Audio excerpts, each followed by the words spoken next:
हमने दो फोर्सेस के बारे में बात कर ली, जो तीसरी फोर्स हमारे पास है that is the competitive rivalry of the existing companies.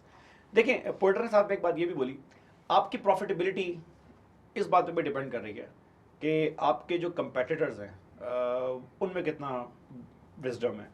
अक्सर आपने हमारे कल्चर में एक मुहावरा सुना होगा कि बेवकूफ़ दोस्त से ज़हीन दुश्मन ज़्यादा अच्छा है। तो वो ज़हीन दुश्मन क्यों बोला जाता है? अगर आप किसी ऐसी इंडस्ट्री में हैं जहाँ पे कंपटीशन, एग्जिस्टिंग कंपटीशन बहुत हाई है, तो सारी कंपनीज अपना ज़्यादातर टाइम इस चीज़ में खर्च कर रही होंगी कि how to beat the existing competitor, how to do a new marketing, नई सर्विस देनी है, मेहनत करनी है। और वो टाइम जो पैसे कमाने में खर्च हो सकता है, वो सारे का सारा टाइम आपका मुकाबले के अंदर खर्च हो जाएगा। अच्छा, अब अगेन आपका काम एग्जाम में ये है कि आपने ये आइडेंटिफाई करना है कि वो क्या सिचुएशंस ऐसी होती हैं जब कंपेटिटिव राइवलरी हाई हो सकती है। There is a very much possibility, likelihood that you will be presented with a scenario where you are supposed to identify what kind of threat is prevalent in this scenario। तो वहां पर आप क्या करेंगे? Sir ये तीन चार बातें जरा गौर से सुनिएगा। देखें, अगर आप किसी ऐसी मार्केट के अंदर हैं जहां पे ग्रोथ रेट बहुत हाई है, तो जितनी एग्जिस्टिंग कंपनीज है ना, वो आपस में एक दूसरे पे बंदूक तानने के बजाय वो इस बात पे फोकस कर रही होंगी कि वो जो नया कस्टमर आ रहा है हम उसको जल्द अज जल्द जो है वो कैप्चर कर लें। दूसरी सिचुएशन, अगर आपकी इंडस्ट्री के अंदर जो जितने भी कंपनीज हैं उनका साइज मोर और लेस सेम है, तो यहाँ पे भी कंपटीशन बहुत ज़्यादा होगा। जाहिर सी बात है, अगर एक कंपनी बहुत बड़ी है साइज में और बाकी सब छोटे छोटे साइज की कंपनीज हैं, then this is not exactly a reason of competition, क्योंकि छोटे वालों को पता है कि हम बड़े से कम्पीट नहीं कर सकते, बड़े वालों को पता है छोटे वालों से कम्पीट करके क्या फ़ायदा, क्योंकि जितना पैसा हम खर्च करेंगे उनका मार्केट शेयर गेन करने में, उतना तो उनका मार्केट शेयर है भी नहीं। तीसरी सिचुएशन, जब कंपेटिटिव राइवलरी बहुत हाई होती है, सर वो भी होती है जब आपके पास जिस इंडस्ट्री में आप ऑपरेट कर रहे हैं वहाँ पे ऑपरेशन की फिक्स कॉस्ट बहुत हाई हो। आप में से बहुत सारे बच्चे कॉस्टिंग पढ़ने के बाद आए होंगे, हो सकता है भी कॉस्टिंग आप पढ़ रहे हो, तो आपको वहाँ पता होगा कि जितनी ज़्यादा आपकी फिक्स कॉस्ट होती है, आपका ब्रेक इवन उतनी देर से हो रहा होता है। तो हाई फिक्स कॉस्ट याद रखिएगा आज के इस लेक्चर के बाद, जिस इंडस्ट्री में फिक्स कॉस्ट बहुत हाई हो जाती है उस इंडस्ट्री के अंदर हाई वॉल्यूम की ज़रूरत होती है। तो क्योंकि वो हाई वॉल्यूम की ज़रूरत है तो उस हाई वॉल्यूम के चक्कर में मारामारी बढ़ जाएगी।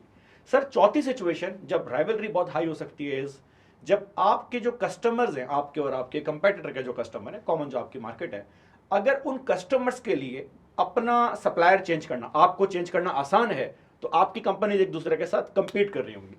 Like I can recall just before the recording of this lecture I was watching this ad on YouTube, जिसमें BMW, आपने नाम सुना होगा, BMW have completed their 100 years.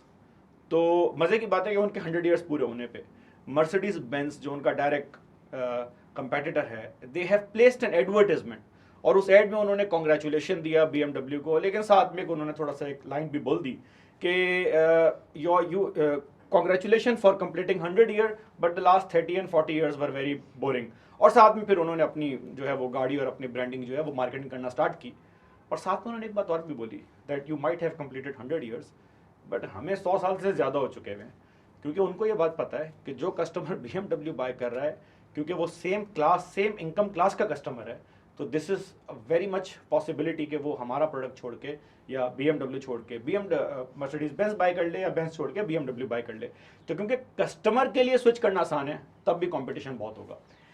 And the last option, हमेशा अगर आपने कभी जंगों की हिस्ट्री पढ़ी हो तो आपने एक बड़ी मज़े की बात जो है वो पढ़ी होगी कि जो बड़े बड़े ज़हीन और शातिर किस्म के जनरल्स हुआ करते थे, Changez Khan was one of them, जो अपनी जुल्म के लिए बड़ा बदनाम था। लेकिन अगर आप उसकी वॉर स्टोरीज पढ़ेंगे तो you will be surprise to know कि वो सिर्फ जुल्म के लिए बदनाम नहीं था, वो एक काम ये भी किया करता था कि वो अपने एनिमीज़ को जंग के दौरान एग्जिट दिया करता था।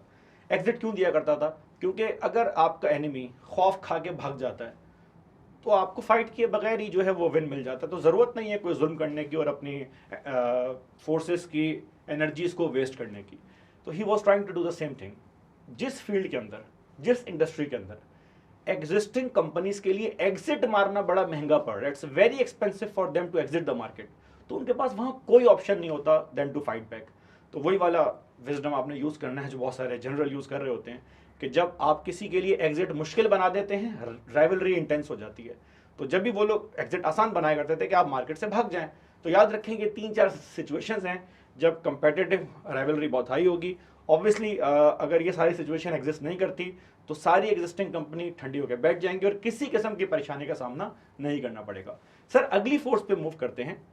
अगली फोर्स हमारे पास है threat from a substitute product. अच्छा, सब्स्टिट्यूट प्रोडक्ट आपको हर फील्ड के अंदर मिल जाएगा, इको के अंदर आपने ये बात की होगी। अगर एक कस्टमर कोल्ड ड्रिंक नहीं पी रहा, और रमजान के महीने में तो हमारे यहाँ बहुत होता है, अगर एक कस्टमर कोल्ड ड्रिंक नहीं पी रहा तो सर जरूरी नहीं है कि वो कोका कोला छोड़ के पेप्सी पी ले, हो सकता है वो दोनों को ही छोड़ दे और दोनों को छोड़ने के बाद भाई रूह अफ़ज़ा पी ले। सर हो सकता है वो रूह अफ़ज़ा भी छोड़ दे, वो बोले यार मैं चाय पीने वाला बंदा हूँ, चाय या कॉफ़ी पीऊँगा। हो सकता है वो चाय या कॉफ़ी भी ना पिए, पानी पी ले। पॉइंट इज बहुत सारी फील्ड के अंदर इस तरह के सब्स्टिट्यूट एग्जिस्ट कर रहे होते हैं। कस्टमर अगर यूरोप के अंदर है, अनफॉर्चुनेटली साउथ ईस्ट एशिया में इतने ऑप्शन इस तरह के होते नहीं हैं, विद इन दी कंट्री तो होते हैं कि यार मुझे लाहौर जाना है तो मैं एक काम करता हूँ, एयर ट्रैवल के बजाय रेल से जो है वो चला जाता हूँ, रेल से बजाय बस के थ्रू जो है वो चला जाता हूँ। आपने अक्सर नोट किया होगा जब भी किसी एक जगह के ऊपर कैपेसिटी प्रॉब्लम होता है और एयर फेयर्स बढ़ जाते हैं, उसी टाइम ट्रेन के फेयर्स भी बढ़ जाते हैं। क्यों? क्योंकि जैसे एयर फेयर इंक्रीज होते हैं कुछ कस्टमर रेल की तरफ आ जाते हैं, जैसे ही रेल के फेयर इंक्रीज होते हैं बहुत सारे कस्टमर बसों की तरफ मूव करना स्टार्ट कर देते हैं। तो याद रखेंगे सारे सब्स्टिट्यूट प्रोडक्ट्स हैं जिनके परफॉर्मेंस का आपके ऊपर बहुत बड़ा इंपैक्ट है कि अगर आप जिस ऐसी फील्ड में कोई ऐसा प्रोडक्ट लॉन्च कर रहे हैं जिसके ऑप्शन बहुत सारे हैं तो उसका आपके ऊपर इंपैक्ट पड़ना स्टार्ट होगा। और अब सबसे आखिरी force, the threat from a new एंट्रेंट। ये जो आखिरी फोर्स है this is extremely important. Sir ये आखिरी के लिए मैंने क्यों रखी थी, ये आखिरी के लिए इसलिए रखी थी, ये वो वाहिद फोर्स है जो सारी फोर्सेस को इंक्रीज कर देती है। सर क्यों? सर जब भी कोई नई कंपनी किसी इंडस्ट्री के अंदर आती है तो वो नई कंपनी आते साथ ही क्या करेगी, उसका पहला ऑब्जेक्टिव होगा that they want to gain an initial foothold in the market. वो बहुत ज़्यादा मार्केटिंग करेंगे, वो प्राइस कट करके कम प्राइस पे चार्ज कर रहे होंगे, और जैसे वो अपना मार्केट शेयर गेन करने के लिए, अपना हिस्सा बनाने के लिए मार्केट में घुसेंगे तो उससे बाकी सारी फोर्सेस एक्टिव होना स्टार्ट हो जाएंगी। क्यों? आए बारी बारी बात करते हैं। सर जब कोई नया एंट्रेंट आएगा तो that new एंट्रेंट is actually an another choice for the existing customer. तो आपका जो कस्टमर है उसके पास ऑप्शन आ जाएगा, bargaining power of buyer increase हो जाएगी। अच्छा, जब कोई न्यू एंट्रेंट आएगा तो उसने भी सप्लाईज वहां से बाय करनी है जहां से आप बाय कर रहे हैं, तो आपके सप्लायर के पास एक नया कस्टमर आ जाएगा, उसकी बार्गेनिंग पावर भी इंक्रीज होगी। जब कोई नया एंट्रेंट आपके पास आएगा तो at the very same time जो एग्जिस्टिंग कंपनीज हैं वो सारी एग्जिस्टिंग कंपनी अपने अपने मार्केट शेयर को प्रोटेक्ट करने के लिए एफर्ट करेंगी, और जब वो सारी कंपनी एफर्ट करना स्टार्ट करेंगी तो कंपेटिटिव राइवलरी भी इंक्रीज हो जाएगी। So this is one threat which will impact every other threat, और वो सबको इंक्रीज कर देगी। Please while you are listening to this lecture, मेरा आपको मशवरा है कि आप ये बात कहीं नोट कर लें, क्योंकि बहुत सारे लोग पोर्टर 5 फोर्सेस पढ़ने के बाद भी ये एक इंपॉर्टेंट बात भूल जाते हैं कि why this one threat is two important, क्योंकि ये बाकी सबको इंक्रीज कर रही है।